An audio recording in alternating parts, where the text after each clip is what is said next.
Je suis africain et fier de l'être, né sur un continent où des leaders visionnaires tels que Nelson Mandela, Thomas Sankara, Kwame Nkrumah et tant d'autres ont vu le jour. Mon berceau est l'Afrique, une terre d'une beauté incomparable, riche en traditions et en diversité culturelle. Tout comme Mandela, qui a lutté inlassablement pour la justice et l'égalité, Sankara, le président du Burkina Faso qui a mis en œuvre des réformes radicales pour l'émancipation de son peuple, et Nkrumah, le père fondateur de l'indépendance du Ghana, je porte avec fierté le fardeau et l'héritage de cette terre ancienne. L'Afrique est bien plus qu'une simple géographie. C'est un tissu vivant de culture, de langues et de peuples. Des savanes infinies aux majestueuses montagnes, des forêts tropicales luxuriantes aux plages de sable doré. Notre continent offre une variété de paysages à couper le souffle. C'est une source d'inspiration inépuisable pour l'art, la musique, la danse et la poésie.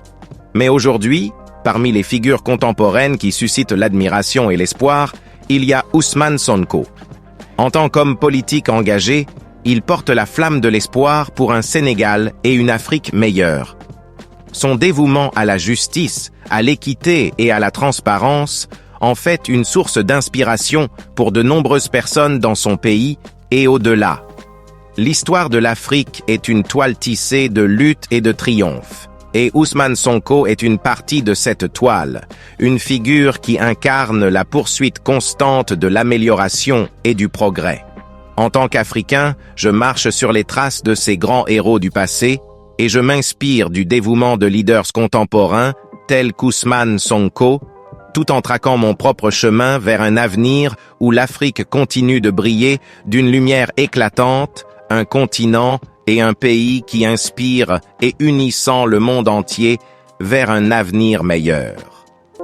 Aux frères et sœurs africains, l'heure de notre révolution a sonné. N'acceptons plus ces petits présidents comploteurs, toujours à la solde de quelqu'un, mais jamais au service de leur peuple. Partout en Afrique doit souffler un vent nouveau de liberté, de démocratie, de souveraineté. Le 21e siècle doit être africain et siffler le réveil du phénix endormi depuis trop longtemps. Ce qui nous lie, c'est l'idéal d'une société juste, dont les ressources et les richesses seront partagées équitablement et où toutes les chances seront égales.